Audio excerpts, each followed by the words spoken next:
In the heart of the bustling Atlanta airport, Terrell Grant, business tycoon, philanthropist, and Forbes-listed multimillionaire, walked briskly through Terminal B, his polished leather shoes clicking in rhythm with the symphony of announcements and chatter around him.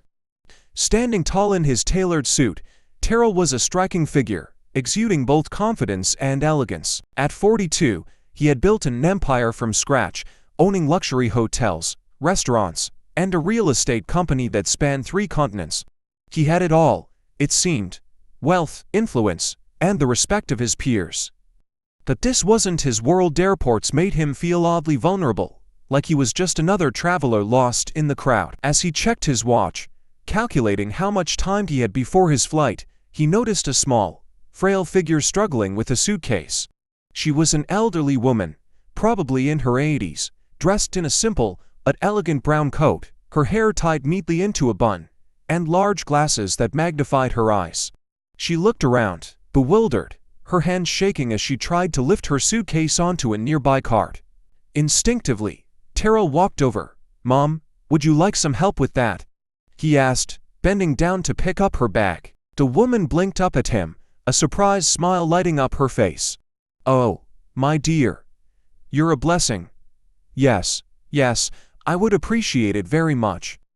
"I don't know why they make these bags so heavy these days," she chuckled, and her voice was soft but carried a certain elegance, almost like an old Hollywood actress. He lifted her bag onto the cart effortlessly and introduced himself. "I'm Terrell. Where are you headed?"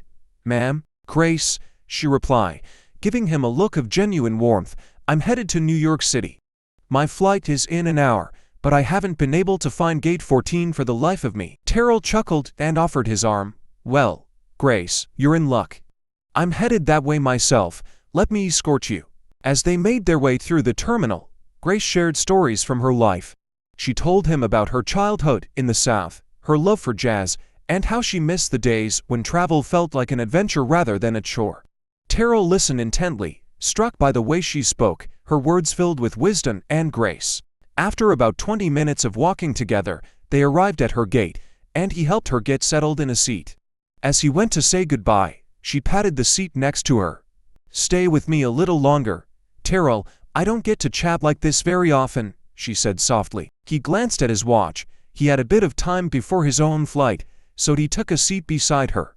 "So, tell me about you, Terrell. You've been so kind, yet you know so little about me." He hesitated. People often wanted to know him because of his wealth and status, so he tended to keep conversations brief. But Grace was different. She genuinely seemed to want to understand him, not just his success. "Well, I grew up on the west side of Atlanta," he began. "My mom raised me alone, and she worked 3 jobs to put food on the table. Life wasn't easy, but she taught me the value of hard work and kindness. I eventually made it through college, started investing in real estate, and, well, things took off from there." Grace nodded, a glimmer of pride in her eyes. "Your mother must be so proud of you." "She was," he replied, his voice growing soft. "She passed away 2 years ago. She was my biggest supporter." Grace placed her hand over his. "I'm so sorry, dear. Losing a mother. It's a wound that never truly heals." They sat in silence for a moment, and then Grace's gaze turned pensive. "People like you, Terrell, you don't come around often. You're a man who understands hardship but never lets it harden his heart. You remind me of someone I once knew." "Who was that?" Terrell asked, curious. Grace looked away, her eyes distant, as if remembering a different time. "Oh, just someone from a lifetime ago. A man who believed in helping others, even when it cost him dearly." The moment was interrupted by a loud announcement over the intercom. The flight to New York was boarding. "Well, I suppose that's my cue," Grace said with a chuckle. She began to stand, and Terrell helped her, picking up her bag once more. As he handed it to her, she reached into her coat pocket and pulled out a small, intricately carved silver pendant. "Here," she said, pressing it into his hand. "I want you to have this. It's a bit of my past, but I think it's meant for you now." Terrell looked down at the pendant, a beautiful piece that seemed to shimmer with an almost ethereal light.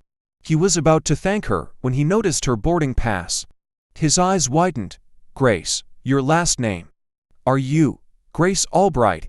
She gave him a gentle nod, a knowing smile playing on her lips. He was stunned. Grace Albright was a name he knew well. She was one of the most influential civil rights activists of the past century, a woman who had walked beside legends and had fought tirelessly for justice and equality.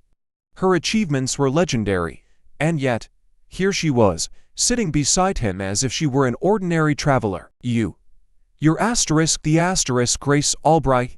He stammered. She chuckled softly. I suppose I am, but that was a long time ago, dear. These days, I'm just a tired old woman who enjoys a good conversation. Terrell felt a surge of awe and humility wash over him. I had no idea. You're an inspiration. Grace touched his cheek gently. And so are you, Terrell. You're carrying the torch in your own way. Remember, true wealth lies not in what you have, but in what you give.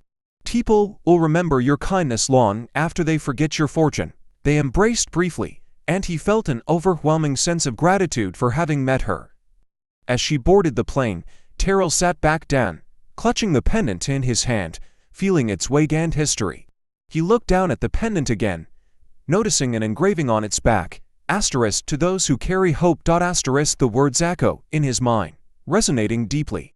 It was as if she had passed on a legacy, a reminder of what really mattered. As his own flight was called, Terrell rose and walked to his gate, feeling profoundly changed. He would go on to honor Grace's words in ways that would transform lives through scholarships, community projects, and mentorship programs.